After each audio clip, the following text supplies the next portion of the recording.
Chegamos à mensagem 2. Nous voici donc au message 2, le dernier message de l'année 2019, le message des conférences régionales. Nós vamos dar continuidade ao livro. Nous allons continuer le livre de Jean, chapitre 14 et 17. Comme nous avons dit que selon le plan macroéconomique de Dieu, selon ces 4 chapitres, Jean 14 à 17, compose le point le plus élevé de la révélation de Dieu.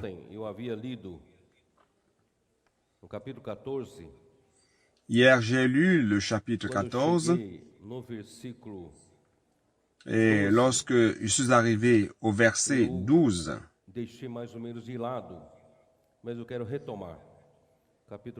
je l'ai abandonné, mais je voudrais reprendre cela. Donc, Jean 14, 12 dit ceci. En vérité, je vous le dis, celui qui croit en moi fera aussi les œuvres que je fais. Et il en fera de plus grandes, parce que je m'en vais au Père.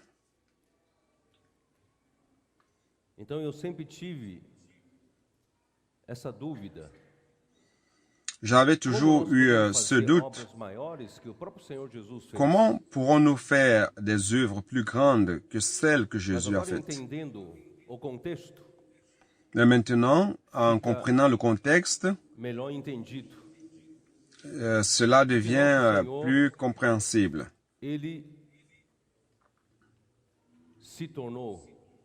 Notre Seigneur est venu sous forme d'un autre consolateur, Paraclétos, le souverain sacrificateur du livre d'Hébreux selon l'ordre de Melchizedek. Et c'est l'esprit de vérité qui va nous apporter toutes les réalités de ce que Dieu est, faisant de Dieu notre formation. Et c'est de cela dont nous avons besoin.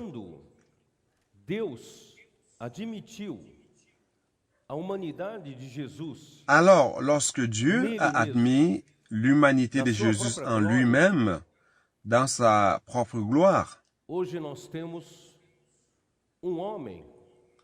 nous avons donc aujourd'hui un homme qui est dans la gloire, un homme en Dieu qui parle pour nous, qui connaît nos faiblesses, qui connaît nos problèmes. C'est pour cela, frères, que nous pouvons accomplir des œuvres plus grandes que celles que Jésus a faites.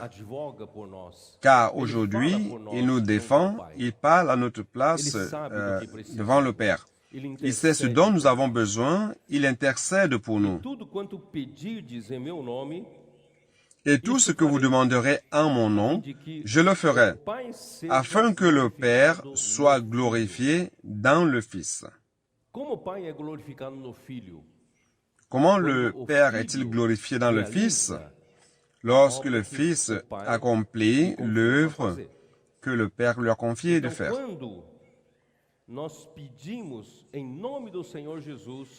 Alors, lorsque nous demandons au nom du Seigneur Jésus, il le fera car il est notre Paraclétos, il est celui qui exauce nos prières et il intercède devant le Père. Donc, si vous demandez quelque chose en mon nom, je le ferai. Si vous m'aimez, gardez mes commandements.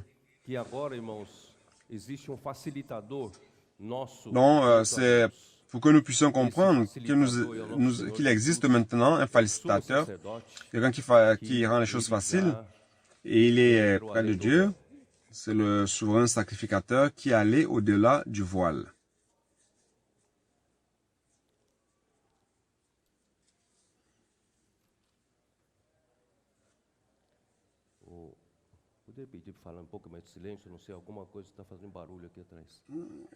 Je vais demander un petit peu de silence. Il y a quelque chose qui fait du bruit là derrière. E o capítulo 14, Et le chapitre 14, ele prossegue na questão do amor. il continue sur le plan de l'amour. Car le chapitre 13, verset 34 dit ceci, « Je vous donne un nouveau commandement, aimez-vous les uns les autres, comme je vous ai aimé, vous aussi aimez-vous les uns les autres. À ceci tous connaîtront que vous êtes mes disciples, si vous avez de l'amour les uns pour les autres. » Ici, Jésus est en train de montrer que Dieu est amour. Afin que nous puissions être reçus dans la gloire du Père comme il a été, nous devons être perfectionnés en amour. L'amour, c'était un autre élément auquel nous devons parvenir, c'est-à-dire au même niveau que Jésus, car Dieu est amour. Comment pourrons-nous être glorifiés par le Père, entrant dans la gloire du Père, si Dieu est amour et nous avons encore des problèmes entre nous, si nous nous détestons encore les frères? C'est pour cela que le Seigneur Jésus nous allait en disant, voici un nouveau commandement, et ce commandement va nous aider à être insérés dans le Père. Il ne s'agit pas seulement d'avoir une bonne relation dans la vie d'église, mais si nous voulons être insérés en Dieu le Père, dans la gloire du Père, nous devons prendre soin de ce sujet qu'est l'amour. Le chapitre 15, il dit, une fois de plus, verset 10, chapitre 15, verset 10, « Si vous gardez mes commandements, vous demeurerez dans mon amour, de même que j'ai gardé les commandements de mon Père, et que je demeure dans son amour. » Verset 12. C'est ici mon commandement, aimez-vous les uns les autres comme je vous ai aimé. Il n'y a pas plus grand amour que de donner sa vie pour ses amis.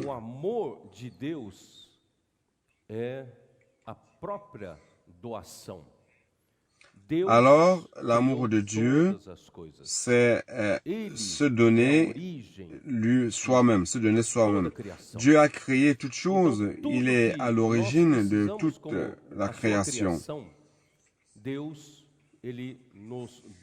Alors nous, comme sa créature, et ce dont nous avons besoin, il nous l'a donné, il s'est donné à nous. Et le point maximum de son amour, c'est donner sa propre vie. Il nous a donné l'air que nous respirons. Il nous donne l'eau pour notre survie. Il nous donne les aliments. Il envoie la pluie sur les bons et sur les mauvais. Il nous donne tout pour notre survie. Il est le donateur universel.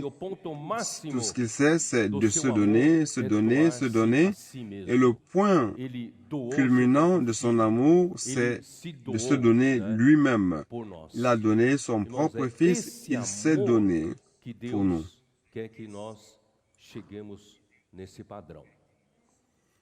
C'est de cet amour que Dieu veut que nous ayons. Oh Seigneur Jésus. Verset 17. Ce que je vous commande, c'est de vous aimer les uns les autres. Si le monde vous hait, sachez qu'il m'a haï avant vous. Si vous étiez du monde, le monde aimerait ce qui est de lui, ce qui est à lui, mais parce que vous n'êtes pas du monde et que je vous ai choisi du milieu du monde, à cause de cela, le monde vous hait. Souvenez-vous de la parole que je vous ai dite. Le serviteur n'est pas plus grand que son maître. S'ils m'ont persécuté, ils vous persécuteront aussi. S'ils ont gardé ma parole, ils garderont aussi la vôtre. Mais ils vous feront toutes ces choses à cause de mon nom, parce qu'ils ne connaissent pas celui qui m'a envoyé.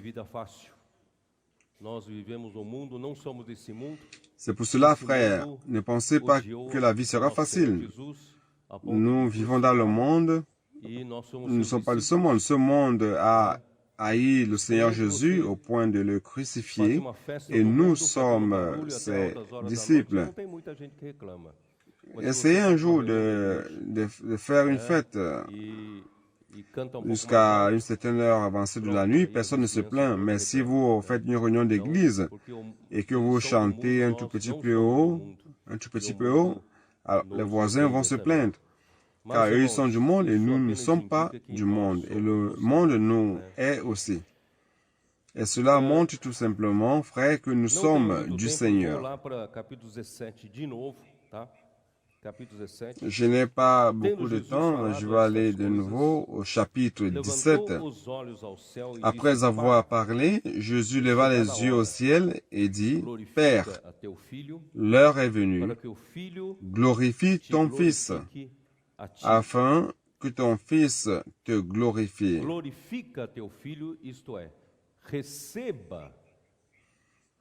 Glorifie ton Fils, cela veut dire reçois ton Fils avec l'humanité de Jésus dans ta sainteté,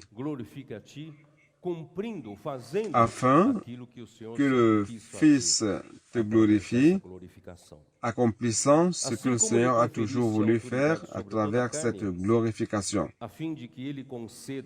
Selon que tu lui as donné pouvoir sur toute chair, afin qu'il accorde la vie éternelle à tous ceux que tu lui as donnés. Or, la vie éternelle, c'est qu'ils te connaissent, toi, le seul vrai Dieu, et celui que tu as envoyé, Jésus-Christ. Et voici les deux versets que je vous enseignais hier, qui montrent la définition de l'homme glorifiant Dieu et Dieu glorifiant l'homme. Verset 4. L'homme glorifiant Dieu. Je t'ai glorifié sur la terre, j'ai achevé l'œuvre que tu m'as donné à faire. Comment l'homme peut-il glorifier Dieu sur terre? C'est accomplissant l'œuvre que Dieu lui a confié de faire. Chaque fois que vous accomplissez l'œuvre que Dieu vous a donné d'accomplir, vous seriez en train de glorifier Dieu. C'est pour cela que le chapitre 15 de Jean, chaque fois que la branche produira des fruits, elle sera en train de glorifier le Père, car vous seriez en train de faire ce que Dieu vous a confié de faire. Donc, frères, nous sommes ici pour glorifier le Père, faisant la volonté du Père. Verset 5. Et maintenant, Père, glorifie-moi auprès de toi-même, de la gloire que j'avais auprès de toi, avant que le monde fût. Ici, c'est le Père glorifiant le Fils, mais cette fois-ci avec l'humanité. Le Fils était déjà dans la gloire du Père avant la fondation du monde, mais maintenant, le Fils demande au Père de le glorifier. Pourquoi? Parce que le Fils maintenant est devenu un homme. Et il devrait donc amener cette humanité dans la gloire du Père. C'est pour ça qu'il dit, glorifie-moi, Père. Et le Père a exaucé cette prière.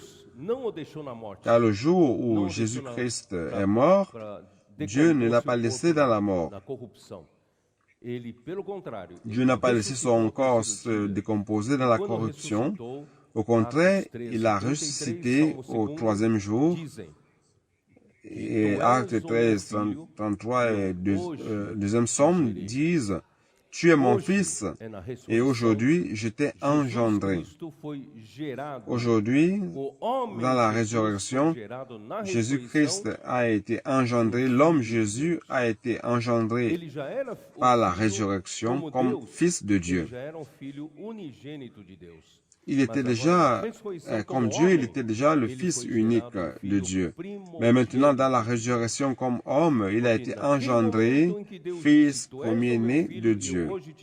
Car à partir du moment où Dieu a dit, tu es mon fils, et aujourd'hui je t'ai engendré, il venait d'être glorifié par le Père. Il venait d'être reçu à l'intérieur de la gloire du Père. Quelle merveille, frère!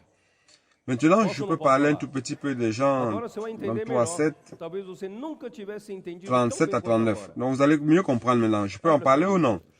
Peut-être qu'avant, vous n'aviez pas compris comme maintenant. Ouvrez votre Bible, Jean 7, 37 à 39. Jean 7, 37, 39. Le dernier jour, le grand jour de la fête du tabernacle, le grand jour de la fête, Jésus se tenant debout et s'écria, « Si quelqu'un a soif, qu'il vienne à moi et qu'il boive. Celui qui croit en moi, des fleuves d'eau vive couleront de son sein, comme dit l'Écriture. »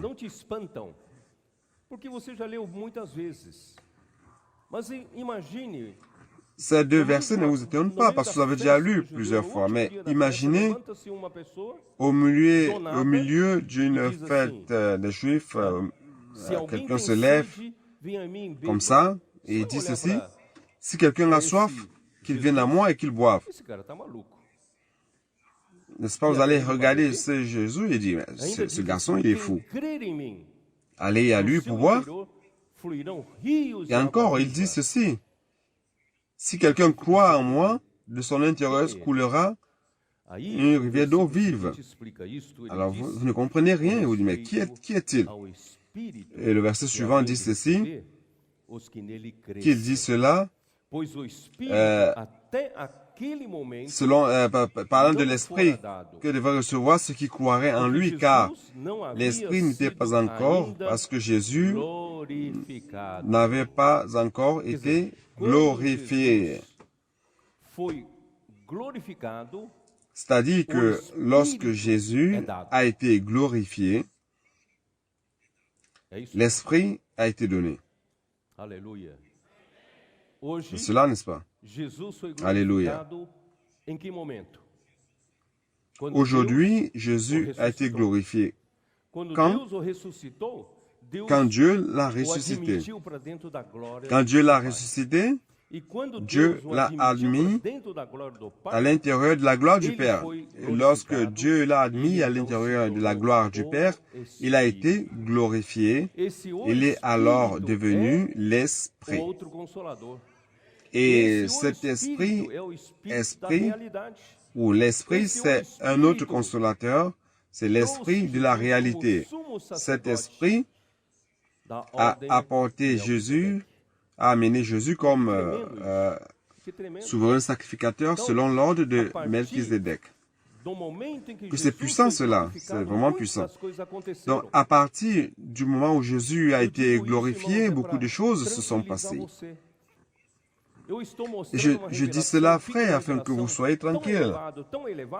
Je vous montre une révélation, le pic d'une révélation si élevée, que vous pouvez être un tout petit peu étonné ou réticent.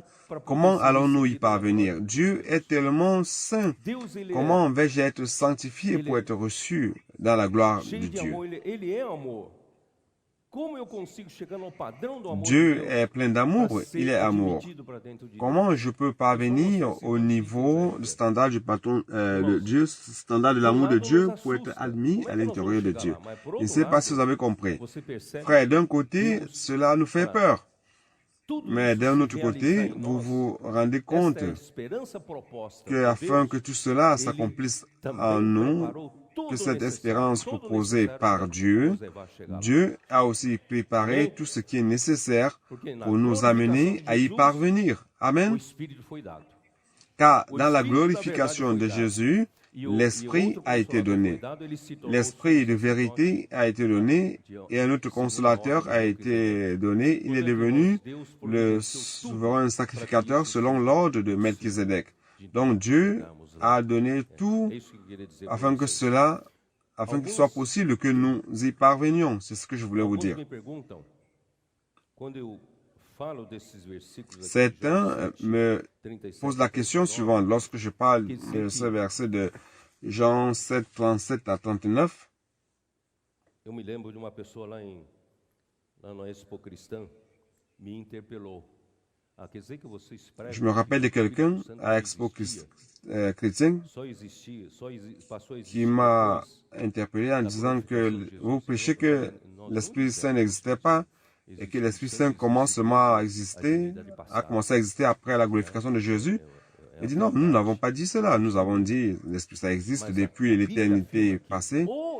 C'est la Trinité, le Dieu triunitaire. Mais la Bible explique que l'Esprit n'a pas encore été donné avant que Jésus ne soit glorifié. C'est-à-dire qu'il y a l'Esprit Saint auxquels les éléments de l'incarnation de Jésus n'avaient pas encore été additionnés, la vie humaine de Jésus, la mort de Jésus et aussi de sa résurrection et de sa glorification. Et quand Jésus a été glorifié, tous ces éléments ont été additionnés à l'Esprit Saint. Vous comprenez comme cela, oui ou non? Comme l'huile sacrée d'onction, elle est faite d'un hin d'huile d'olive pure, et cela représente l'Esprit Saint. Mais à ces un hin d'huile d'olive pure est ajouté 4 autres aromates, qui sont, aidez-moi, la myrrhe,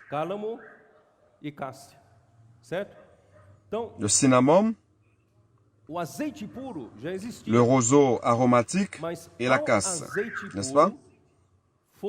Donc, l'huile d'olive pure existait déjà, mais à l'huile d'olive pure est ajouté, ou sont ajoutés 4 autres aromates. Donc, l'élément principal n'a pas été altéré. L'Esprit Saint continue l'Esprit Saint, ce qui est l'huile d'olive pure. C'est la base de tout cela.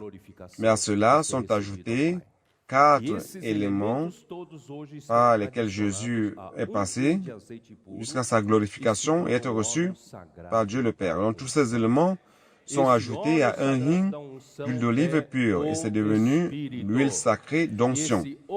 Et cette huile sacrée d'onction, c'est l'Esprit.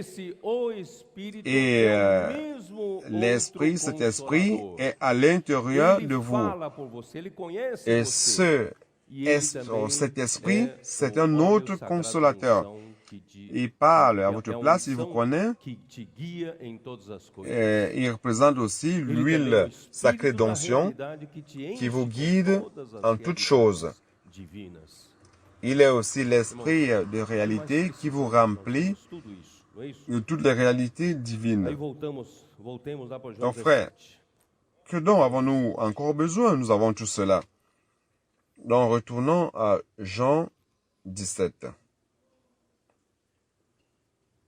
Eu faço questão de ler esses versículos para mostrar qual era a postura de Jesus e essa mesma postura de Jesus. Je lis ces versets afin de montrer quelle est la posture de Jésus et cette posture de Jésus que nous devons avoir. Verset 6, chapitre 17, Jésus dit ceci: j'ai fait connaître ton nom aux hommes que tu m'as donnés du milieu du monde. Ils étaient à toi et tu me les as donnés. Ils ont gardé ta parole. Maintenant, ils ont connu que tout ce que tu m'as donné vient de toi, frère. Ceci est très important. Rien ne nous appartient, frère. Tout ce que nous faisons vient de Dieu. Notre source, c'est Dieu. Rien n'a comme origine en nous-mêmes. Les ministres de la Nouvelle Alliance ne sont pas capables même de penser quelque chose comme si ça venait d'eux-mêmes. C'est ce que vous avez lu dans 2 Corinthiens chapitre 3. N'est-ce pas? Car nous sommes ministres d'une nouvelle alliance, non de la lettre, mais de l'esprit. Car l'esprit tue, car la lettre tue, mais l'esprit vivifie. C'est pour cela, frère, que jamais nous devons usurper l'auteur des choses faites par Dieu, disant que cela vient de nous. Ou jamais, il ne faut jamais dire que c'est vous qui faites. Quand Dieu fait, et vous dites que c'est vous, ne dites jamais cela. Donc tout ce que nous faisons, frère, ça doit être Dieu. Nous ne sommes capables de rien faire. C'est pour cela, frère, ne planifiez rien par vous-même, ayant une origine en vous-même. Jésus n'a jamais osé faire cela. Tout ce que Jésus faisait venait du Père. De la manière dont le Père demande, il faisait. Nous devons être comme cela. Et Jésus n'a jamais caché sa source. Il a toujours dit clairement aux disciples quelle était sa source. Et sa source était le Père. Et c'est de cela que nous devons tous suivre. Nous devons suivre ce même principe.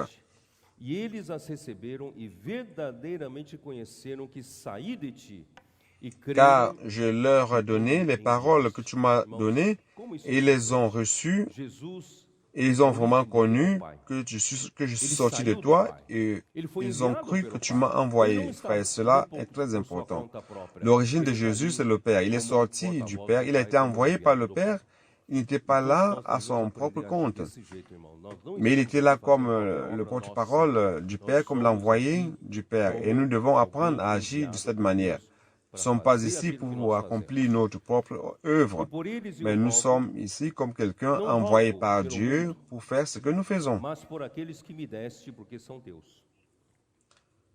C'est pour eux que je prie. Je ne prie pas pour le monde, mais pour ceux que tu m'as donnés, parce qu'ils sont à toi.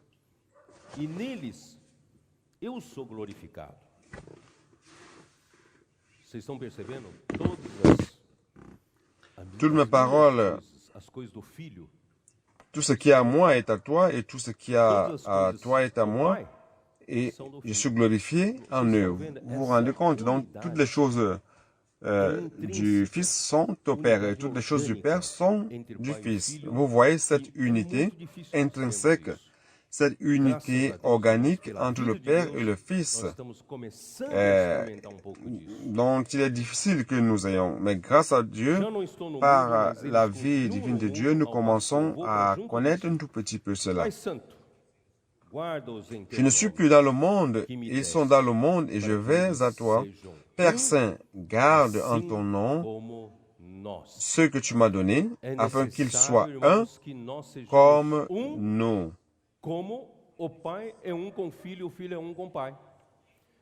Il est nécessaire, frère, que nous soyons un comme le Père est un avec le Fils un avec le Père. Donc, l'unité humaine est encore, il lui manque encore quelque chose. Nous avons besoin de l'unité comme le Père avec le Fils avec le Père. Donc, frère, c'est une unité organique et une unité intrinsèque divine. Nous ne parvenons pas à fabriquer cette unité, mais tout simplement par la vie de Dieu. Et lorsque j'étais avec eux dans le monde, je les gardais en ton nom.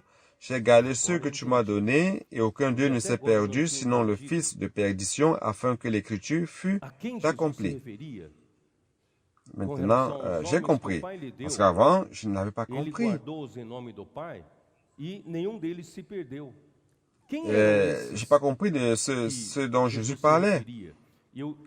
Ceux à qui le Père a confié à Jésus, ceux dont le Père confie à Jésus, aucun ne s'est perdu, sinon un. Quand je lisais ce verset, j'avais beaucoup de difficultés, mais grâce à Dieu, par ce verset, j'ai compris que c'est clairement les 12 disciples que le Père a confiés à Jésus.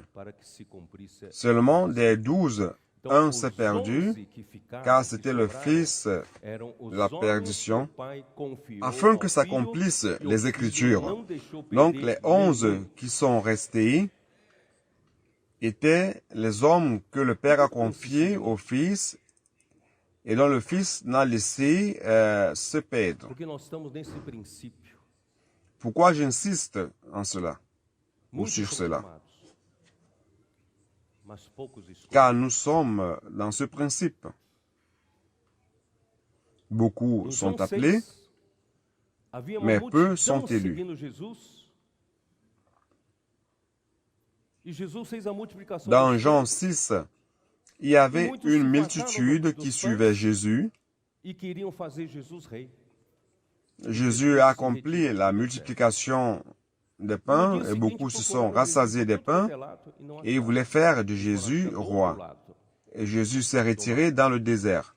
Et le jour suivant, ils ont cherché Jésus partout et ils ne l'ont pas trouvé, mais ils l'ont trouvé de l'autre côté de la mer. Et lorsqu'ils l'ont retrouvé, ils ont demandé, mais Jésus, tu étais où? Nous t'avons cherché tout ce temps. Et Jésus leur a dit, vous n'êtes pas venus après moi pour le pain qui ne périt pas, mais c'est parce que vous êtes rassasiés du pain. Je ne suis pas venu pour donner ce pain-là. Je vais vous donner le pain qui est descendu du ciel. Je suis le pain qui est descendu du ciel. Lorsqu'il a dit cela à la multitude, les Juifs étaient les premiers à rejeter Jésus. Qui est celui-ci qui dit qu'il est le pain? N'est-ce pas cela? Jean 6. Allons-y, jetez un coup d'œil.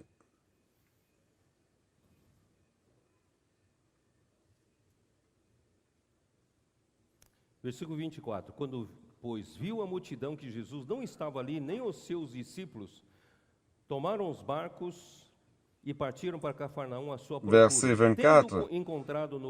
Les gens de la foule ayant vu que ni Jésus ni ses disciples n'étaient là, montèrent eux-mêmes chacun dans ses barques et allèrent à Capernaum.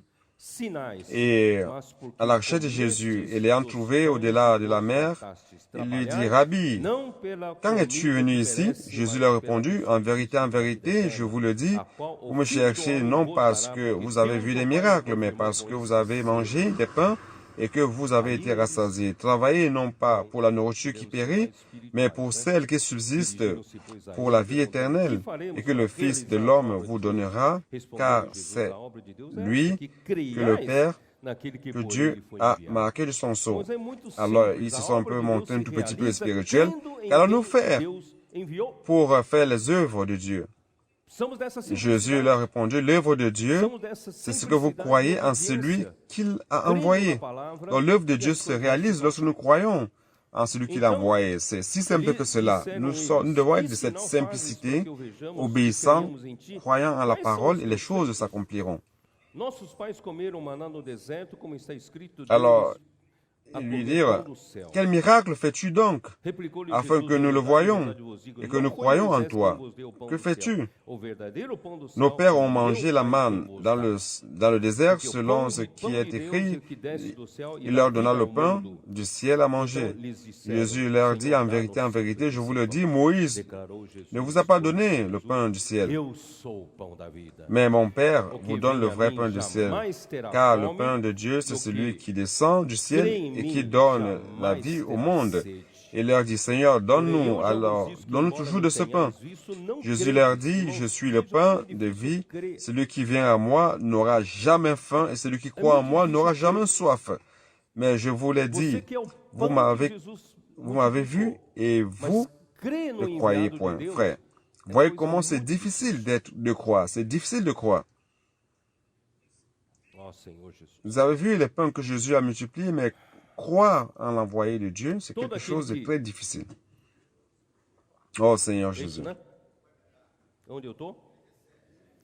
Todo aquele que o Pai me dá, esse virá a mim, e o que vem a mim, de modo nenhum lançarei fora. Où Porque suis-je? eu desci do céu, não para Mais tout ce fazer que a le minha Père própria vontade, donne viendront à e moi, sim a vontade et je daquele ne que me mettrai enviou. pas dehors E a celui vontade de qui quem me vient enviou é à esta, moi. que nenhum Car o je suis perca descendu de du todos ciel os que me pour deu. faire Pelo non ma contrário, volonté, eu o mais la volonté de ressuscitarei celui qui m'a no envoyé. último dia.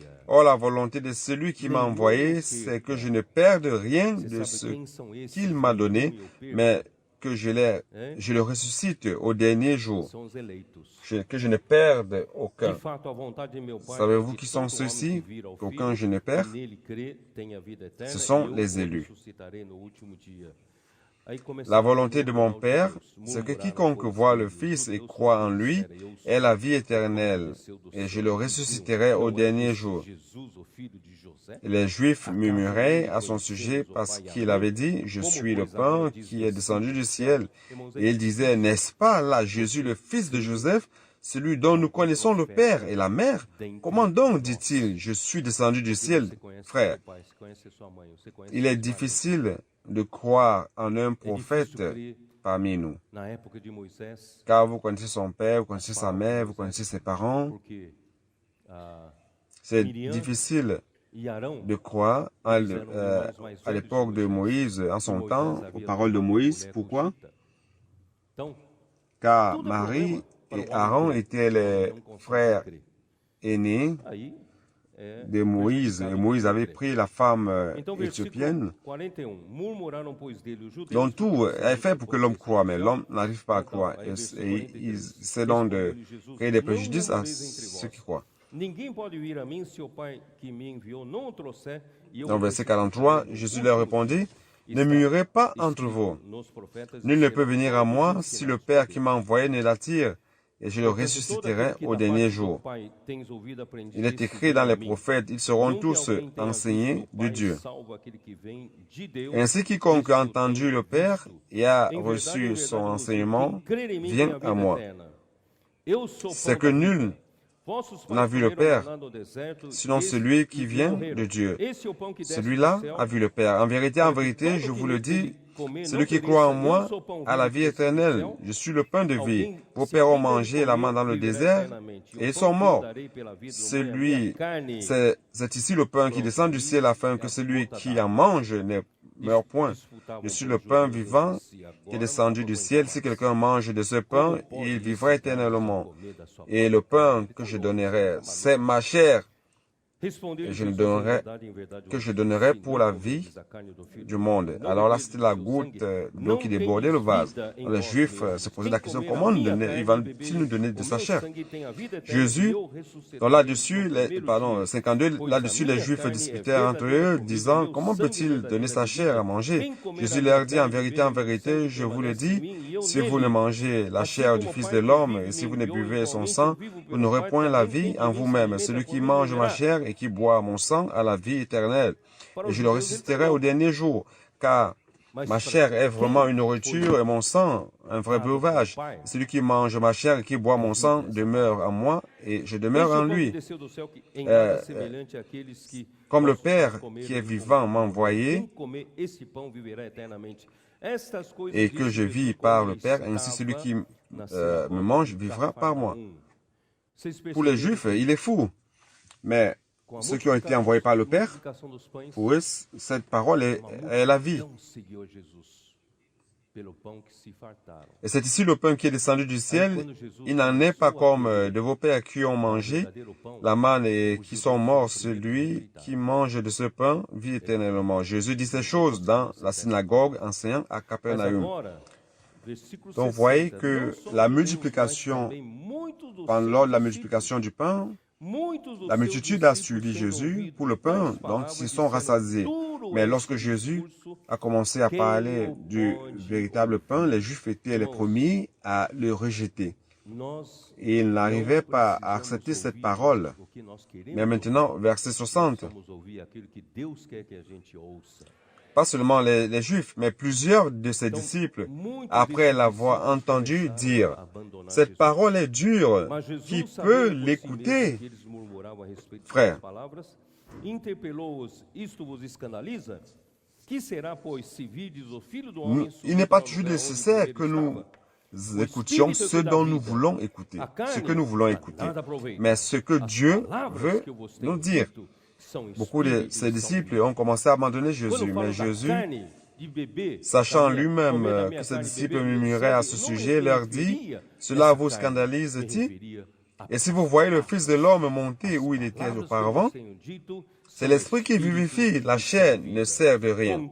Les paroles que je vous ai dites sont esprit et vie. » Lorsque je parle de la chair, de manger de ma chair et de boire de mon sang, je ne fais pas référence à cette chair, mais je fais référence à la parole, aux paroles dont je vous ai dites les paroles dont je vous ai dites sont esprit et vie. Mais il est parmi vous quelques-uns qui ne croient point, car Jésus savait dès le commencement qui étaient ceux qui ne croiraient point et qui était celui qui le livrerait. Et il ajouta, c'est pourquoi je vous ai dit que nul ne peut venir à moi si cela ne lui a été donné par le Père.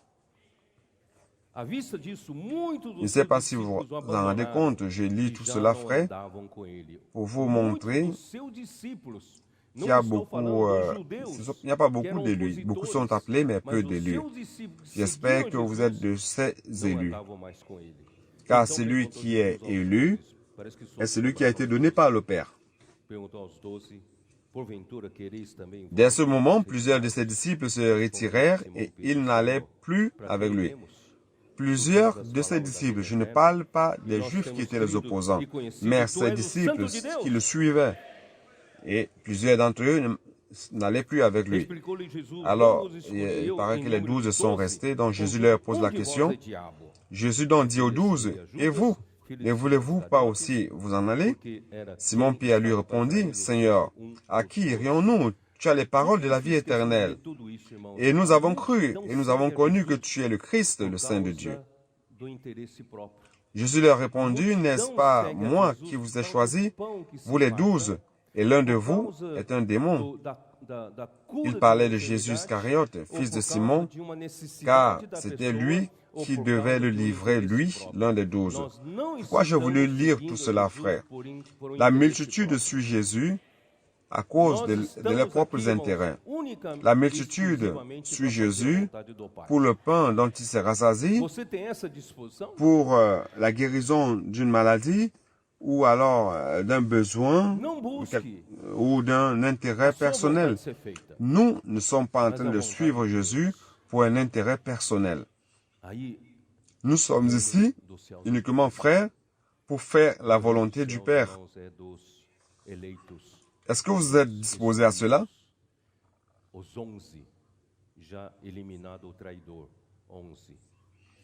Ne recherchez pas à faire votre propre volonté, mais la volonté de Dieu. Alors, le royaume des cieux est le vôtre. Le royaume des cieux, c'est pour les élus, c'est pour ceux qui ont été élus, les 11, moins le traître. Il est clair que ce n'est pas seulement les 11, c'est un nombre représentatif des élus. Nous sommes peu en nombre devant toute la chrétienté. Nous sommes peu en nombre, n'est-ce pas? Il y a des millions et millions de chrétiens qui sont des enfants de Dieu, mais ceux qui sont avec nous, c'est tout simplement des dizaines de milliers. Nous n'avons pas des millions.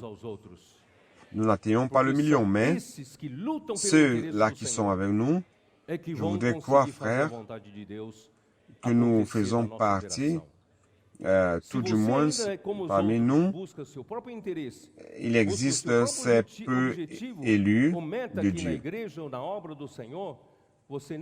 Allons nous aider les uns les autres car ce sont ceux-là qui luttent pour les intérêts du Seigneur. Ce sont eux qui vont réussir à faire en sorte que la volonté de Dieu s'accomplisse dans notre génération. Si vous êtes comme les autres qui recherchent leurs propres intérêts, ou vous recherchez un objectif quelconque ici dans l'œuvre, dans l'Église du Seigneur, vous n'allez pas réussir à faire que l'œuvre du Seigneur soit faite. Donc nous sommes de ceux qui abandonnons notre propre volonté afin de faire uniquement la volonté du Seigneur. Donc frère, cette année 2019, j'ai couru, j'ai transpiré, je me suis fatigué. Tout cela pourquoi? Car je veux ramener le royaume de Dieu. J'ai compris clairement ce que le Seigneur m'a confié. Il m'a confié quelque chose qui consiste à aider les enfants de Dieu à abandonner, de tourner en rond dans le désert. Depuis 2016-2017, nous sommes rendus compte de ce que nous étions encore en train de tourner en rond dans le désert. Il y avait encore beaucoup de critiques dans les églises, beaucoup de médisances, de jugements les uns les autres, beaucoup de compétitions, de rivalités, de disputes pour les places dans les églises, qui parlent mieux, qui parlent mal, qui est le premier, qui est le deuxième. Qui n'a pas connu ce climat? Est-ce qu'il n'y avait pas ce climat? Ce sont les symptômes qui montrent que nous sommes encore en train de tourner en rond dans le désert. Mais nous rendons grâce à Dieu car le Seigneur nous a sortis de cette situation-là. Aujourd'hui, notre environnement est tout autre. Aujourd'hui, je ne vois plus, comme avant, beaucoup de critiques et de médisances. Nous rendons grâce au Seigneur car cela est réduit au niveau minimum. Je vois beaucoup de complicité, les uns supportant les autres, les uns regardant les autres comme membres du corps du Christ. Nous ne sommes pas des rivaux. Nous ne sommes pas en compétition les uns envers les autres, mais nous sommes les membres d'un seul corps. Nous prions les uns pour les autres. S'il y a quelque chose à pardonner, nous pardonnons. Loin de nous, les racines d'amertume, que le Seigneur puisse éloigner de nous ces racines d'amertume, que nous puissions être libérés. Le pardon libère des racines d'amertume. Donc nous devons abandonner, détourner en rond dans le désert et entrer dans la bonne terre de Canaan. C'est ça le rôle que le Seigneur m'a donné. Libérer ce peuple qui tourne en rond dans le désert et entrer dans la bonne terre de Canaan. Nous allons passer par le fleuve Jourdain, nous allons traverser et la première ville, arriver à la première ville. Oh Seigneur Jésus, donc avant d'aller là, je vais terminer Jean 17. Retournons à Jean 17. Oh Seigneur Jésus. Isto falo no mundo para que eles tenham o meu gozo completo em si mesmos. Eu lhes tenho dado a tua palavra e o mundo os odiou, porque eles não são do mundo como também eu não sou. Não peço que os tires do mundo, e sim que os guardes do mal. Eles não são do mundo como também eu não sou. Et maintenant, je vais à toi. Et je dis ces choses dans le monde afin qu'ils aient en eux ma joie parfaite. Je leur ai donné ta parole et le monde les a haïs parce qu'ils ne sont pas du monde comme moi. Je ne suis pas du monde. Je ne te prie pas de les ôter du monde, mais de les préserver du mal. Ils ne sont pas du monde comme moi aussi. Je ne le suis pas. Répète Jésus. Donc, le verset 17 est très impressionnant. Sanctifie-les par ta vérité. Ta parole est la vérité.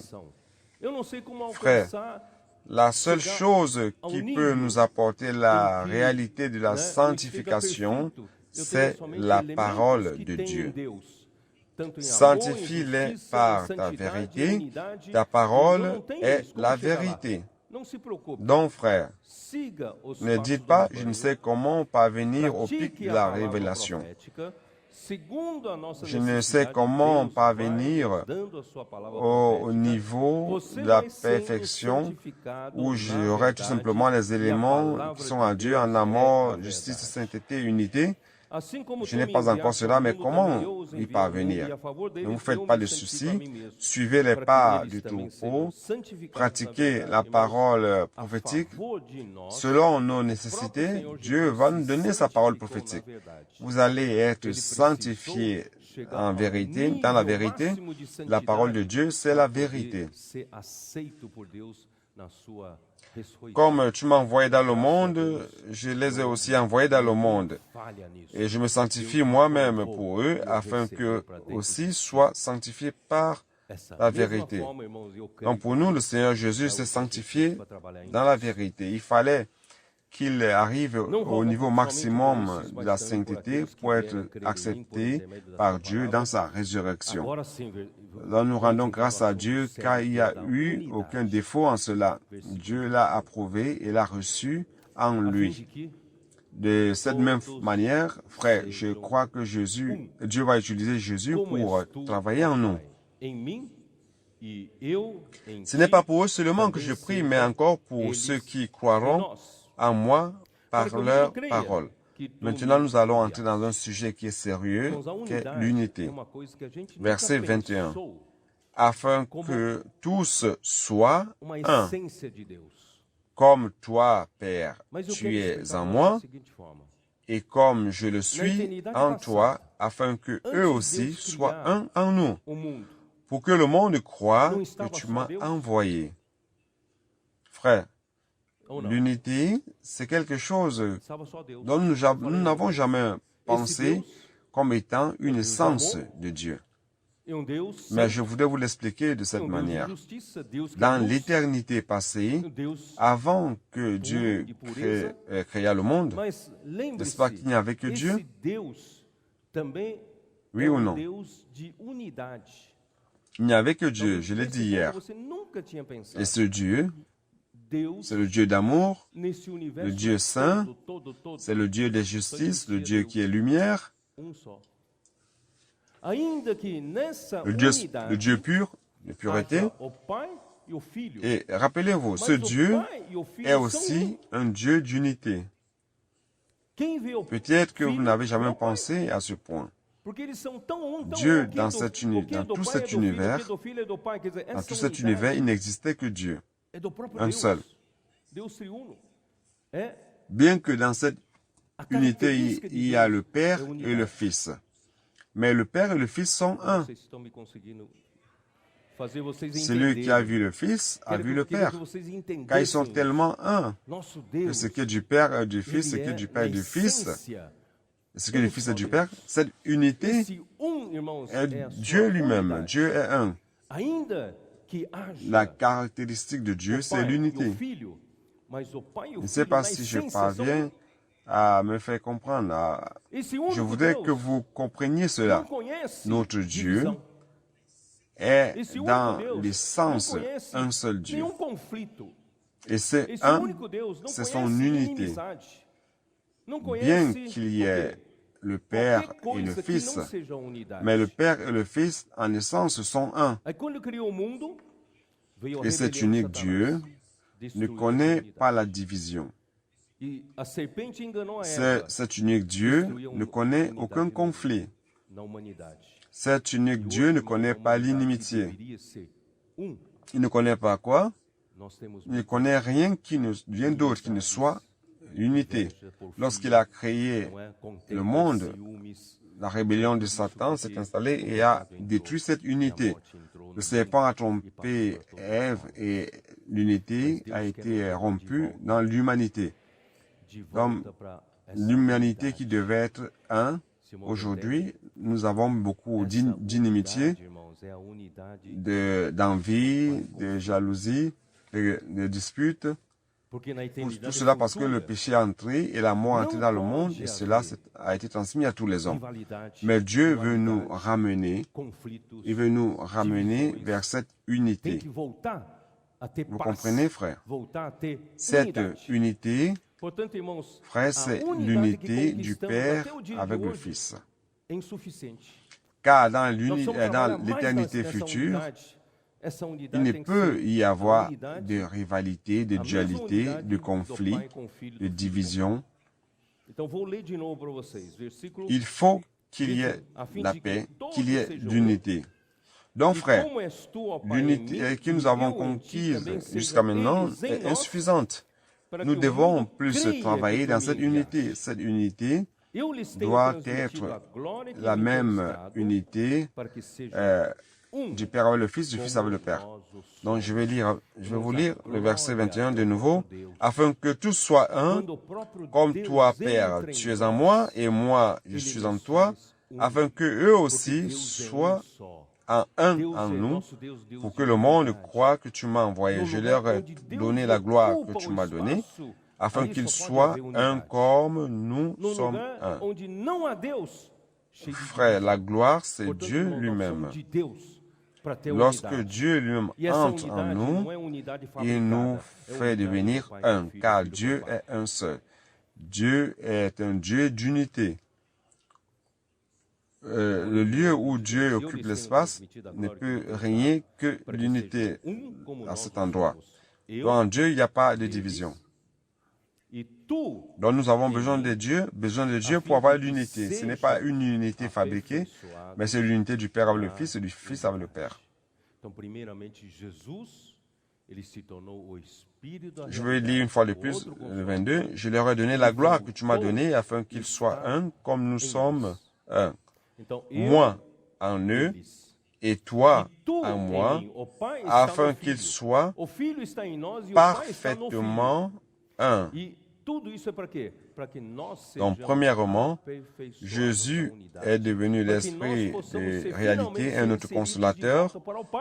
Il est revenu et il est en nous. Donc, moi en eux. Et toi en moi. Le Père est dans le Fils. Le Fils est en nous et le Père est dans le Fils. Et tout cela pourquoi? Afin que nous soyons parfaitement un et que nous soyons finalement insérés de retour dans le Père. Vous percevez cela? C'est difficile de l'expliquer, mais j'espère que l'Esprit vous le révèle. Afin que le monde connaisse que tu m'as envoyé et que tu les as aimés comme tu m'as aimé. Père, je veux que là où je suis, ce que tu m'as donné soit aussi avec moi, afin qu'ils voient ma gloire, la gloire que tu m'as donnée, parce que tu m'as aimé avant la fondation du monde. Merci Seigneur Jésus.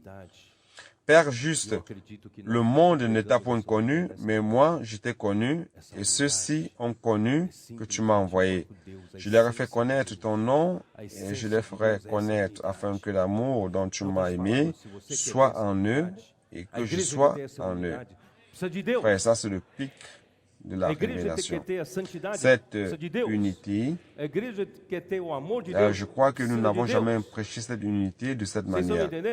Cette unité, c'est tout simplement Dieu lui-même, c'est l'essence de Dieu.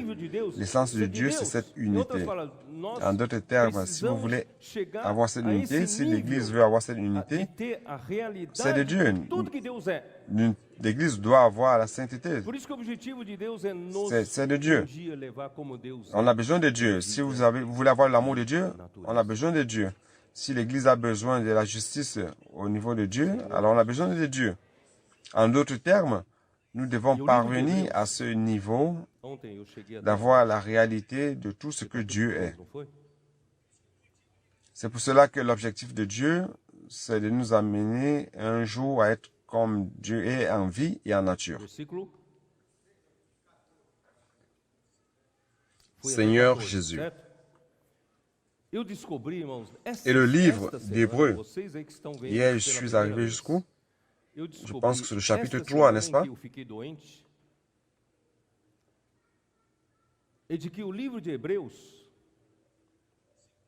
Verset.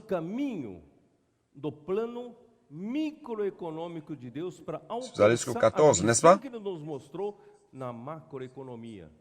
J'ai découvert, frère, vous qui écoutez cela pour la première fois, cette semaine, pendant que j'étais malade, j'ai découvert que le livre d'Hébreux nous donne un chemin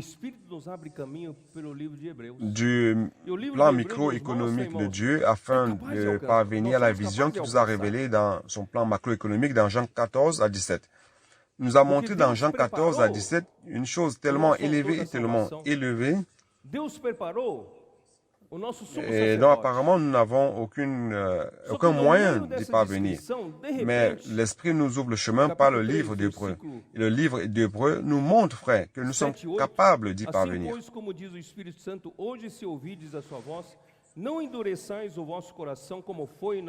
Car Dieu a préparé l'auteur de notre salut. Dieu a préparé notre souverain sacrificateur. Mais au milieu de cette description, soudainement, au chapitre 3, versets 7-8, c'est pourquoi, selon ce que dit le Saint-Esprit, aujourd'hui, si vous entendez sa voix, n'endurcissez pas vos cœurs, comme lors de la révolte, le jour de la tentation dans le désert, où vos pères me tentèrent pour m'éprouver, ils virent mes œuvres pendant 40 ans. Aussi, je fus irrité contre cette génération et j'ai dit, ils ont toujours un cœur qui s'égare, ils n'ont pas connu mes voies. Je jurai donc dans ma colère, ils n'entreront pas dans mon repos.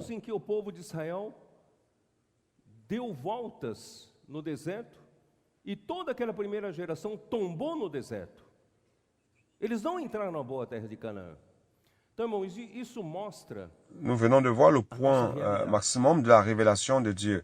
Et soudainement, le livre d'Hébreux nous amène vers les 40 ans pendant lesquels le peuple d'Israël a tourné en rond dans le désert. Et toute cette première génération est tombée dans le désert. Ils ne sont pas entrés dans la bonne terre de Canaan. Cela montre, frère, notre réalité.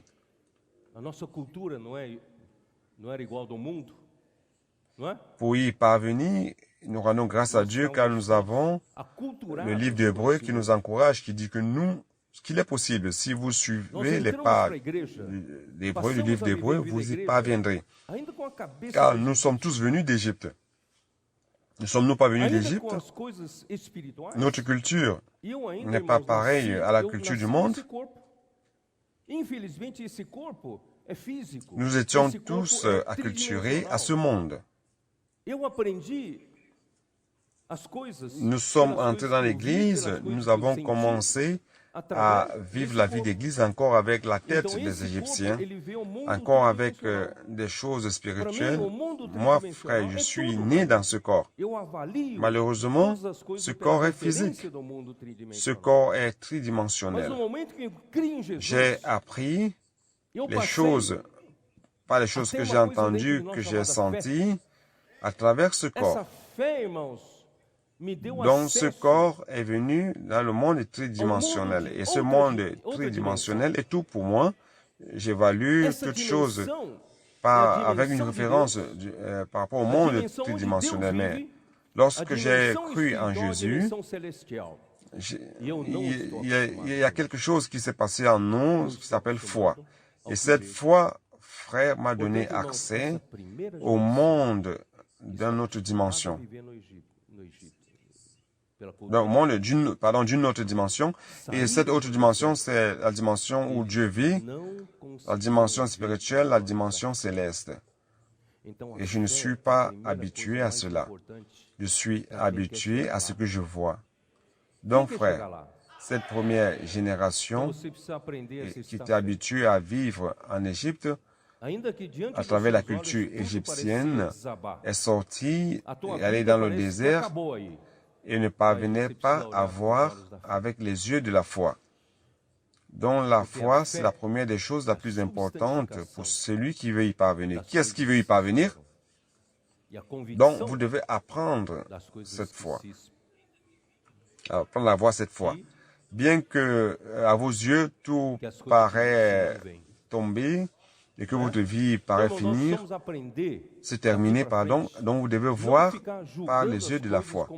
Donc la foi, c'est la substantification des choses qu'on espère et la conviction des choses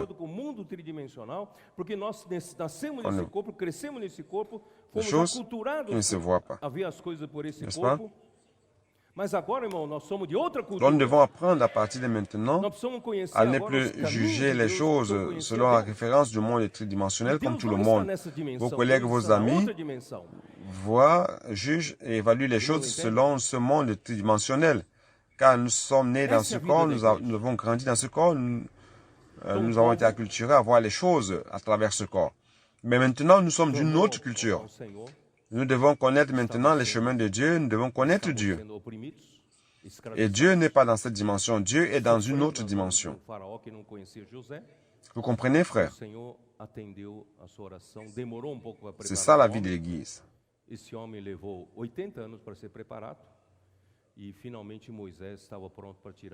Donc le peuple a crié vers le Seigneur. Le peuple était opprimé, était rendu en esclavage. Il souffrait entre les mains d'un pharaon qui n'a pas connu Joseph. Et le Seigneur a répondu à leur prière. Ça a pris du temps pour préparer un homme. Cet homme a pris 80 ans pour être préparé. Et Moïse a finalement sorti le peuple d'Égypte. Avec les 10 plaies, la dernière plaie était la plus significative. La mort des premiers-nés. Et la Pâque a été instituée. Cette nuit-là, le peuple d'Israël, le 10e jour du 1er mai, donc cela a été institué le 1er mois, pardon, à cause de la Pâque. Donc le 10e jour, ils allaient choisir un agneau sans déchets, sans tache. Et le 14e jour, ils allaient immoler cet agneau. Et ils devaient se réunir en famille, un nombre suffisant pour manger de la chair de l'agneau. Et ils devaient mettre donc la chair sur les montants et les traverses, le linteau de la porte. Donc, dans la maison des Israélites où il y avait le sang sur les montants et le linteau de la porte, l'ange exterminateur passait par-dessus de la maison. C'est pour ça que ça s'appelle la Pâque. Il passait par-dessus et personne ne mourait dans cette maison-là. Mais dans la maison des Égyptiens, tous les premiers-nés, non seulement des hommes, mais des animaux, tous sont morts. Donc Dieu, ce jour-là, a libéré le peuple. Et Pharaon a dit maintenant, assez, ça en est assez, allez-vous-en. Sinon Dieu va finir avec nous. Donc allez-vous-en. Et ils ont donc chacun...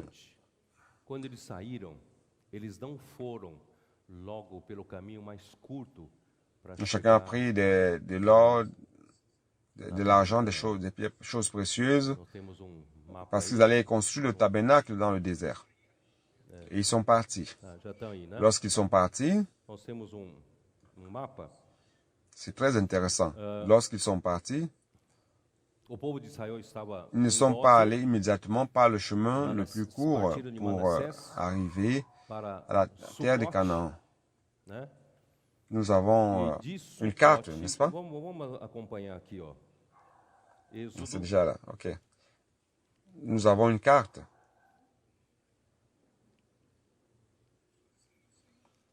Le peuple d'Israël était à Gosé. Ils sont partis de Manassès à Sukkot. Allons lire cela dans Exode.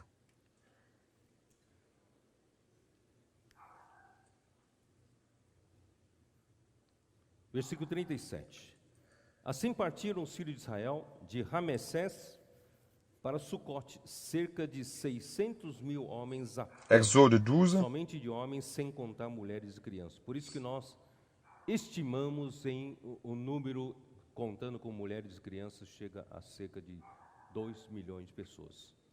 Subiu também com eles Verset 37. gente, ovelhas, gado, muitíssimos animais. Imagina. Les enfants d'Israël partirent de Ramsès pour Sukkot au nombre d'environ 600 000 hommes de pied, sans compter les enfants. C'est pour ça que nous estimons le nombre total avec les femmes et enfants à peu près 2 millions de personnes.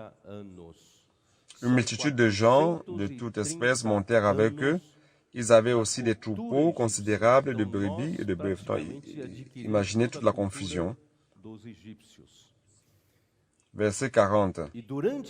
Le séjour des enfants d'Israël en Égypte fut de 430 ans. Ce sont 430 ans dans la culture égyptienne. Donc nous avons pratiquement acquis la culture des Égyptiens. Et durant tout ce temps, ils n'avaient aucun leadership spirituel ou religieux. C'est pour cela qu'ils n'ont pas connu le Seigneur, l'Éternel, ni ses voies. Donc, au chapitre 13, l'Éternel parla à Moïse et dit, consacre-moi tout premier-né. Allons au chapitre 13, verset 20. Il partit de Sukkot. Ils campèrent à Étam, à l'extrémité du désert. Je ne sais pas si vous parvenez à suivre là. Malheureusement, je n'ai pas la carte ici derrière moi. Vous parvenez à suivre là. Ils sont partis de Sukkot pour Étam. Et Étam, c'est à l'entrée du désert, aux portes du désert. Donc entre Étam et le désert, il n'y avait plus rien du tout qui empêchait l'accès.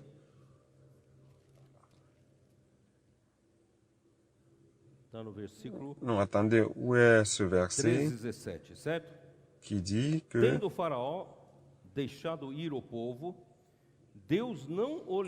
l'Éternel ne les a pas envoyés par le chemin des Philistins. Pois disse, para que porventura o povo não se arrependa vendo a guerra e torne a Egito. Vocês percebem ali pelo 13, 17. C'est cela. Lorsque Pharaon laissa aller le peuple, Dieu ne les conduisit point par le chemin du pays des Philistins, quoique le plus proche, car Dieu dit, le peuple pourrait se repentir en voyant la guerre et retourner en Égypte.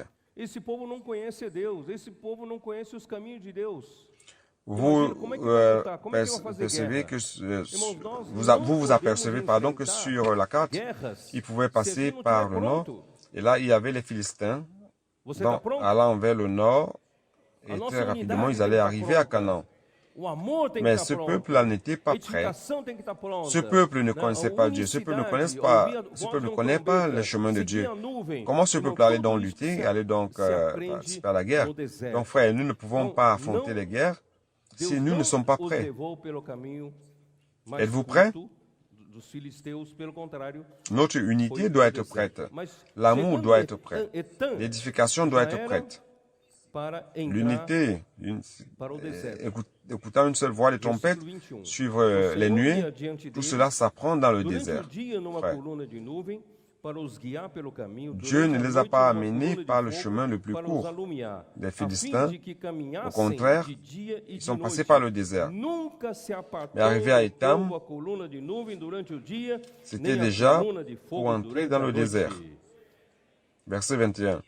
L'Éternel allait devant eux le jour dans la colonne de nuée pour les guider dans leur chemin, et la nuit dans une colonne de feu pour les éclairer, afin qu'ils marchassent jour et nuit. La colonne de nuée ne se retirait point de devant le peuple pendant le jour, ni la colonne de feu pendant la nuit. Le Seigneur ne s'est jamais éloigné d'eux. Dans la journée, la colonne de nuée pour les protéger. Même de la chaleur de la nuit, la chaleur du soleil, et dans la nuit, la colonne de feu pour les éclairer. Donc notre Dieu nous accompagne de sa présence chaque fois et tout toujours. Dans le chapitre 14, 1 et 2, quelque chose de surprenant s'est passé. L'Éternel parla à Moïse et dit, parle aux enfants d'Israël qu'ils se détournent et qu'ils campent devant Pi-Haroth, Pi-Hahiroth, entre Migdol et la mer, vis-à-vis des Baal-Tzephon. C'est en face de ce lieu que vous camperez près de la mer. Donc, à Étam, ils étaient déjà libres pour aller dans le désert.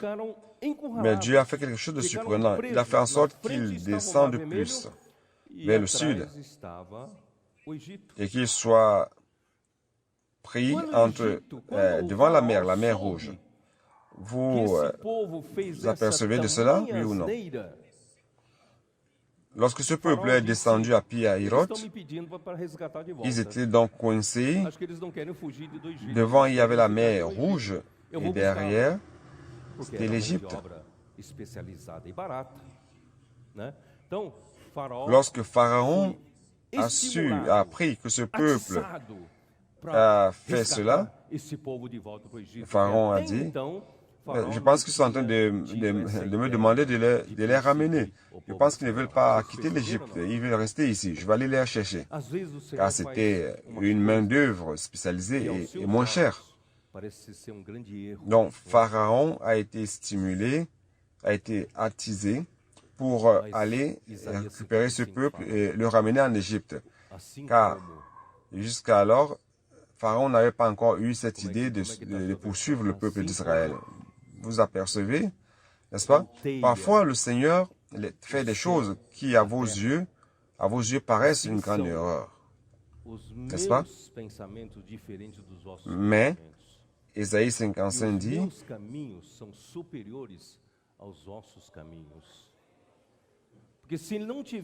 comment est votre version? Tout comme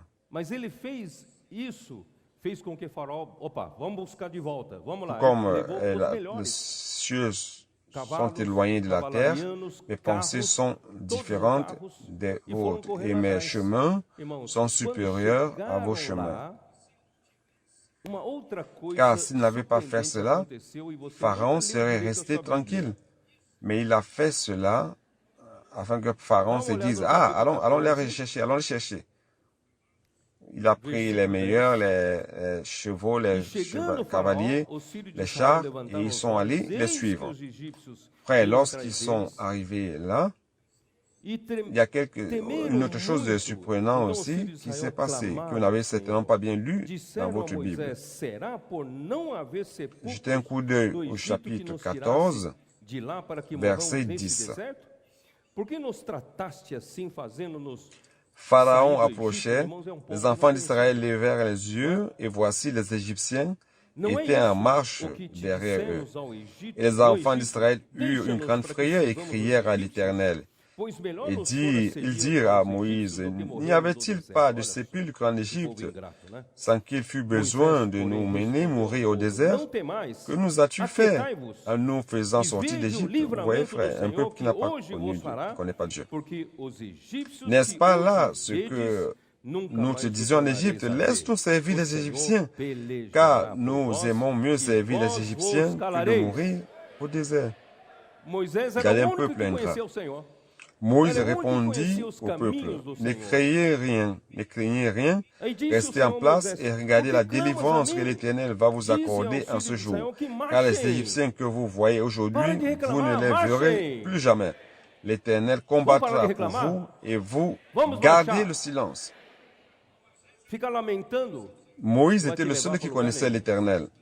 C'était le seul qui connaissait les voies de l'Éternel. L'Éternel dit à Moïse, pourquoi ces cris? Parle aux enfants d'Israël et qu'ils marchent. Arrêtez de vous plaindre, marchez. Arrêtons de nous plaindre, mais marchons. Se lamenter ne va vous amener nulle part. Montons le camp et marchons. Toi, lève ta verge et tends ta main sur la mer et fends-la, et les enfants d'Israël entreront au milieu de la mer à sec. La mer n'est pas une difficulté pour Dieu. La mer paraissait un lieu de suicide pour le peuple d'Israël, mais pour Dieu, il n'y a aucune difficulté. Il peut ouvrir la mer. Alléluia. Amen.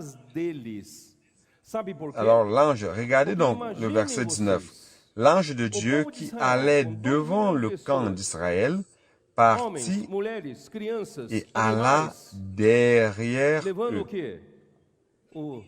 Et la colonne de nuée qui les précédait partit et se tint derrière eux. Vous savez pourquoi?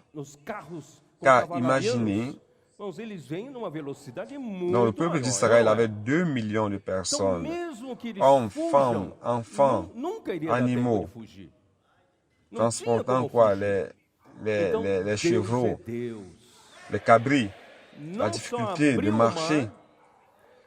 Et l'armée de Pharaon qui vient avec les chevaux et les cavaliers, ils viennent avec une grande vitesse, une vitesse plus grande, n'est-ce pas? Même s'ils fuient, ils n'auraient pas le temps de s'enfuir. Ce n'était pas possible de s'enfuir. Alors Dieu est Dieu.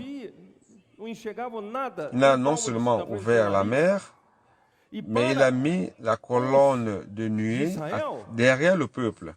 Et qu'est-ce qui s'est passé? Cette colonne de nuée, pour les Égyptiens, produisait une obscurité. Et les Égyptiens étaient perdus, ils ne savaient où aller. Ils ne voyaient rien, même pas au bout de leur nez. Et pour ceux d'Israël, c'était lumière, c'était la clarté. Ainsi, le peuple a traversé la mer à paix sec. Et ce qui est écrit ici, n'est-ce pas? Je vais lire de nouveau. Verset 20 maintenant. Il se plaça il se plaça entre le camp des Égyptiens et le camp d'Israël.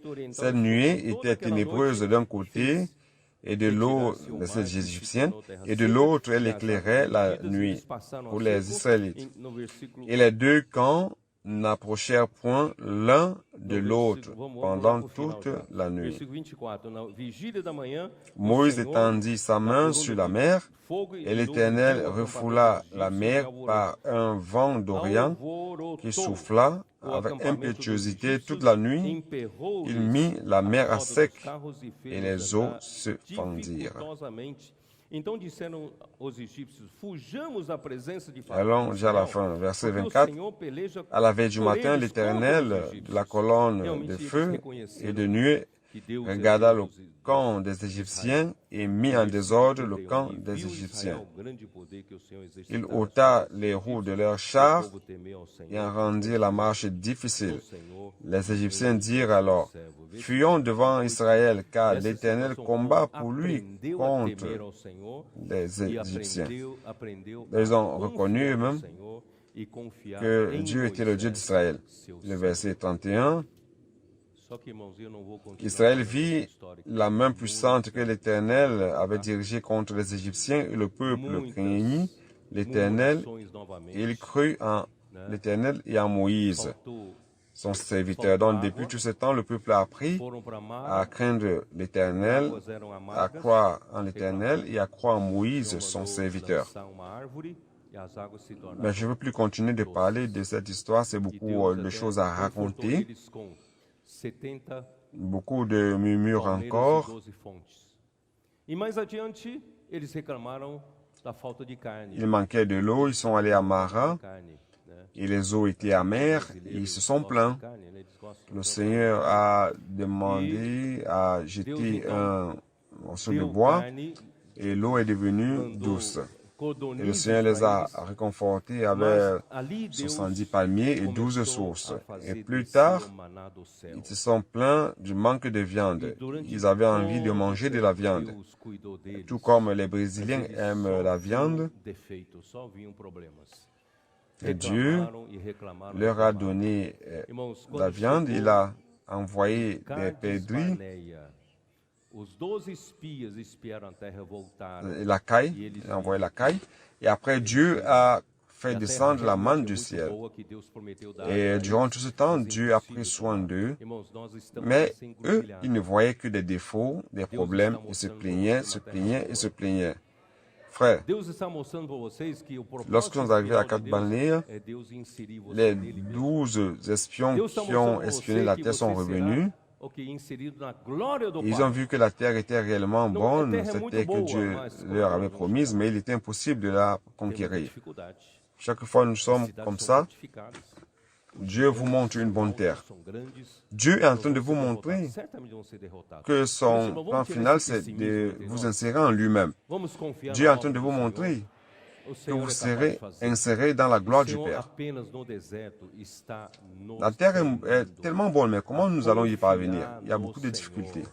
E nos Les villes sont treinando, fortifiées. irmãos, a Il y a des géants qui sont hauts, grands. Nous allons être battus. Nous allons être Oh battus. Senhor Jesus, Ne croyons pas en ce pessimisme entre nous, frères.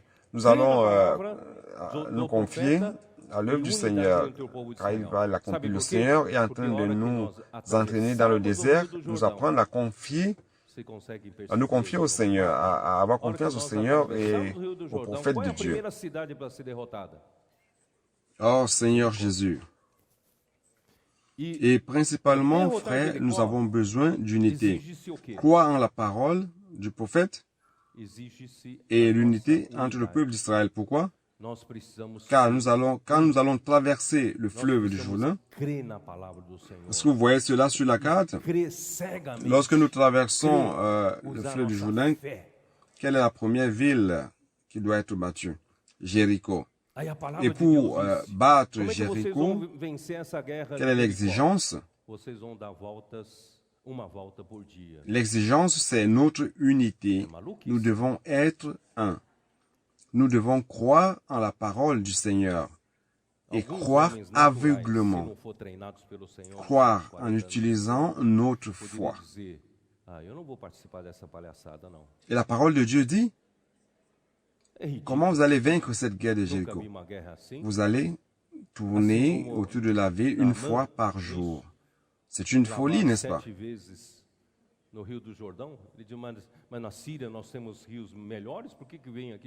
Certains hommes naturels, sinon, s'ils n'avaient pas été entraînés par Dieu durant 40 ans dans le désert, ils allaient dire, je ne veux pas faire cette minerie. C'est ridicule, je n'ai jamais vu une guerre comme celle-là. Tout comme Naon, n'est-ce pas? Il devait nager 7 fois dans le Jourdain. Il dit, mais nous avons en Syrie un fleuve. Pourquoi je dois entrer dans ce fleuve? Et comme ce serviteur a dit, si tu demandais quelque chose de plus difficile, tu n'aurais pas fait. Fais-le. Il a fait, il a été cru.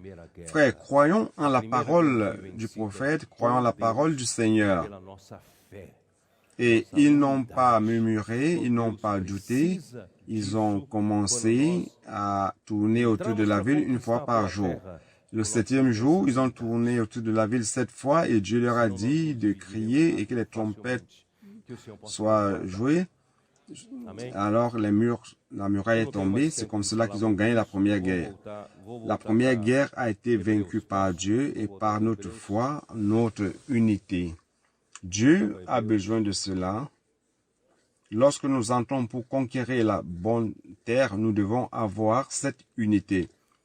Sinon, nous allons nous diviser rapidement et que le Seigneur puisse nous garder. Amen.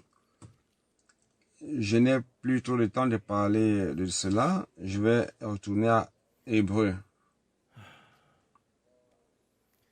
Capítulo 4. Vou direto para capítulo 4.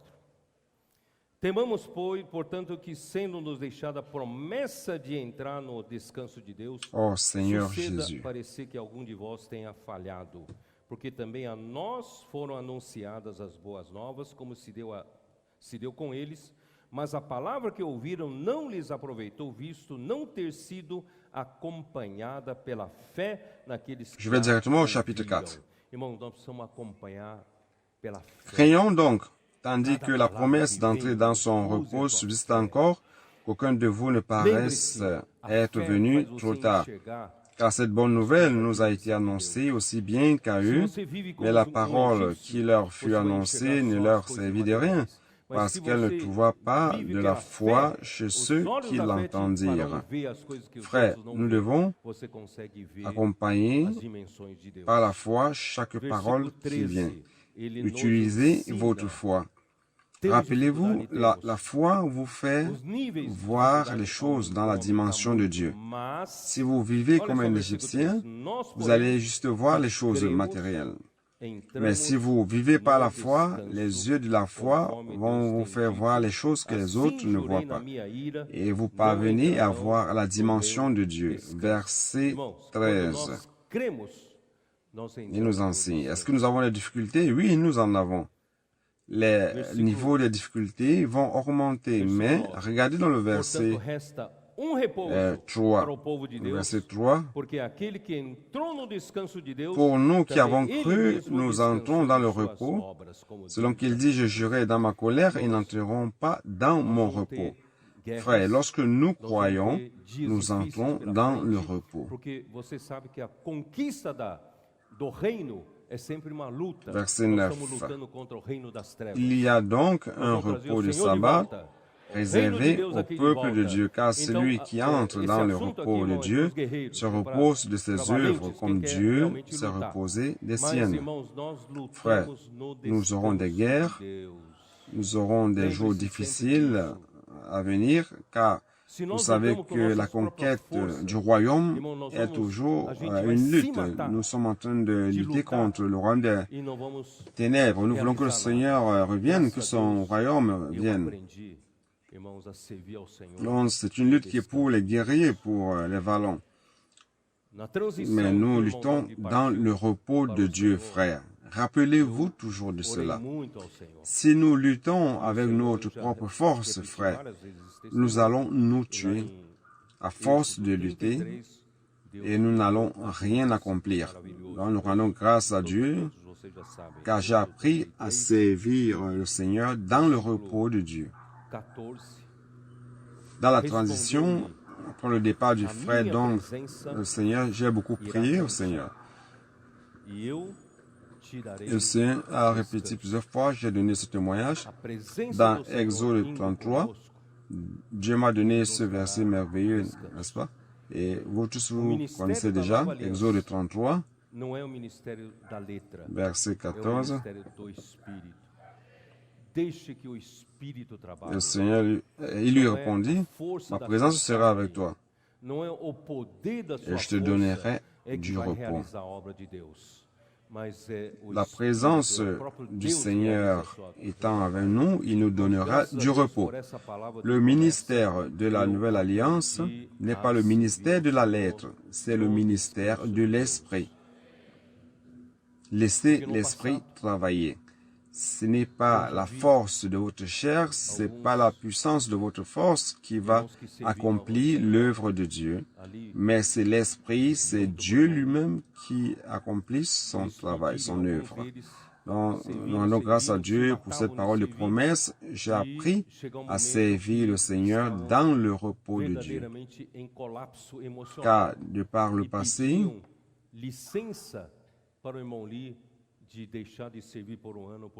j'avais déjà vu certains frères qui servaient le Seigneur avec le frère Lee. Certains d'entre eux servaient se tuer dans le service et à un moment, ils arrivaient, ils étaient déjà presque au bord du collapsus moral et ils demandaient la permission au frère Lee pour arrêter de servir pour 2 ou 3 ans. Et moi, je trouvais cela très étrange et bizarre, car si servir au Seigneur consiste à se tuer, à devenir malade, à être stressé, à être émotionnellement abattu, le frère, donc, pauvre de lui, il n'aurait pas pu parvenir où il est parvenu, où il est arrivé, n'est-ce pas? Il y a un secret. Le secret, c'est de servir le Seigneur dans le repos. Il ne s'agit pas d'utiliser sa propre force naturelle ou de se tuer pour faire quelque chose. mais travailler dans le repos de Dieu. C'est Dieu qui fait les choses.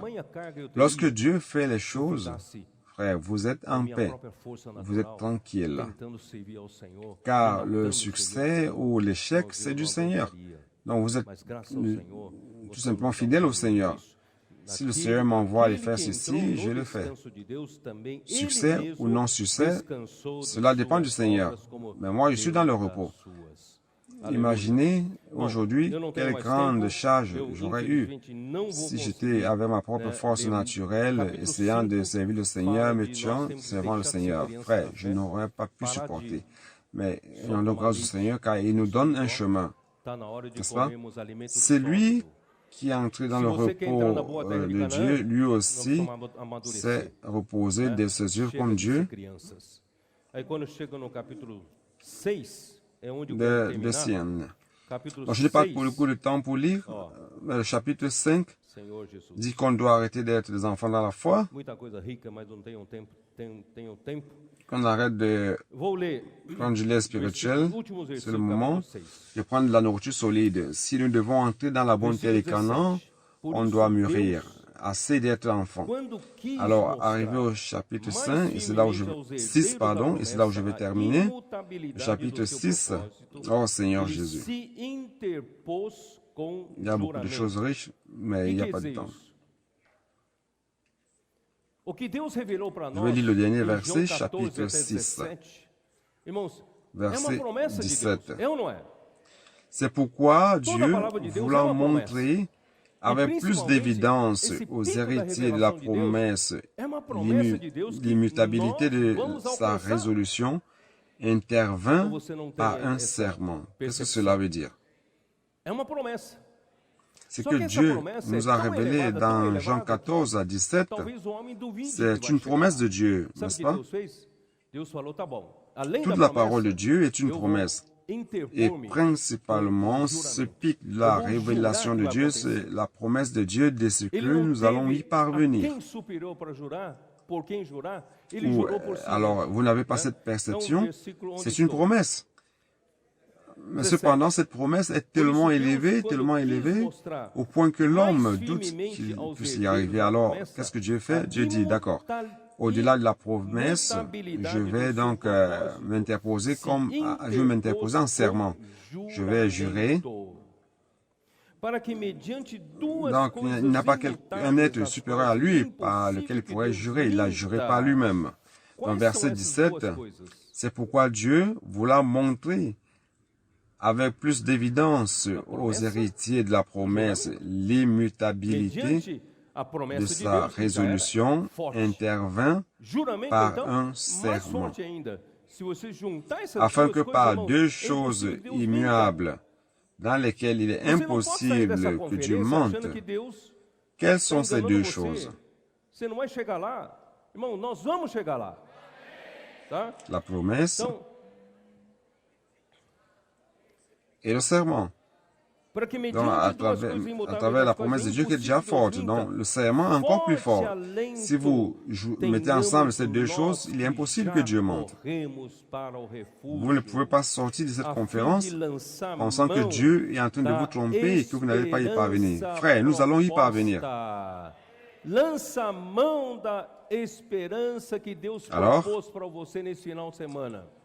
afin que par deux choses immuables par lesquelles il est impossible que Dieu mente, nous trouvions un puissant encouragement, nous dont le seul refuge a été de saisir l'espérance qui nous était proposée. Saisir l'espérance, saisissez l'espérance que Dieu vous a proposée durant ce week-end. Saisissez, agrippez-vous, prenez-le pour vous. C'est ce que Dieu a proposé pour vous. Donc, cette espérance qui a été proposée a comme ancre, ce qui est l'ancre de l'âme. Donc, cette espérance, nous la possédons comme une ancre de l'âme. Elle est l'ancre de votre âme. votre âme ne va pas flotter d'un côté vers l'autre en dérivant sur la mer sans un port d'accueil, un port sûr, mais nous rendons grâce à Dieu car nous avons l'ancre, car cette ancre, c'est l'espérance proposée, c'est l'espérance de la gloire, c'est l'espérance de ce que Dieu va vous amener dans sa gloire. Vous ne serez pas individuellement reçus en Dieu, mais collectivement reçus par le Dieu de gloire. Frères, cela est une merveille. Cette encre de l'âme,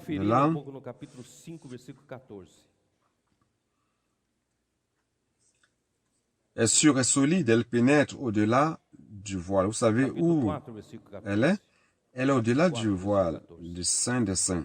Mais ce voile du Saint des Saints n'est plus seulement notre esprit, mais c'est le ciel. Allons au chapitre 5, 14 pour vérifier cela. Não só penetrou no Santo dos Santos, mas ele penetrou no Santo do Santo do céu. Chapitre 4, verset 14. Ele já está lá no céu. Ele já está lá com o Ainsi, Pai. puisque nous avons un grand souverain sacrificateur qui a traversé quoi? Essa é a nossa A traversé âncora, les irmãos. cieux. Jésus, le Fils de Sua alma Dieu, precisa de âncora. demeurons fermes dans la foi que nous professons. Donc Jésus n'a pas seulement pénétré dans le Saint des Saints, mais il a pénétré dans le Saint des Saints des cieux. Il est déjà dans les cieux. Il est déjà là avec le Père. Il a été glorifié comme homme en le Père. C'est cela notre encre, frère. Votre âme a besoin d'encre, sinon votre âme va flotter, dériver. Frère, nous avons besoin d'une encre ferme et sûre, solide. Comme Jésus est comme précurseur entré pour nous et devenant souverain sacrificateur pour toujours selon l'ordre de Melchizedek. Seigneur Jésus, je vais m'arrêter ici. Vous avez besoin, à partir de maintenant, de croire. Tout comme le livre d'Hébreux est conduit, vous êtes conduit par un souverain sacrificateur selon l'ordre de Melchizedek. Et ce souverain sacrificateur a été un homme. Il est là comme maintenant, là-bas, comme le Paraclétos, comme l'homme qui connaît l'homme, quelqu'un qui connaît l'homme et qui intercède pour les hommes. Il est là pour nous aider. Il est déjà au-delà du voile. Il est dans les cieux. Il est le précurseur que Dieu a déjà envoyé là avec le Père. Il est déjà dans la gloire du Père. Alors notre encre ne se trouve pas n'importe où. Nous ne pouvons pas encore voir. Nous n'avons pas encore la consommation de cette œuvre pour nous amener là, mais notre encre est déjà là. Mon encre est déjà là, mon âme n'est plus libre, ne flotte plus par-ci par-là. Donc, parce que Jésus, comme précurseur, a amené l'encre de mon âme. Alors, mon âme est un lieu sûr et solide et ferme. Frère, je vais parvenir au processus final de glorification. Amen. Que Dieu vous bénisse. Ce sont des paroles difficiles à comprendre. J'espère que vous avez compris, car dans le livre d'Hébreux lui-même, l'auteur dit que ce sont des paroles difficiles à entendre, mais, frère, je crois qu'il est temps de parler de professer ces paroles qui sont comme des aliments solides. Car il est temps d'acheter, de s'amuser comme Église, mais on doit conquérir, entrer dans la bonne terre de Canaan et conquérir le royaume qui est devant nous. Et nous avons encore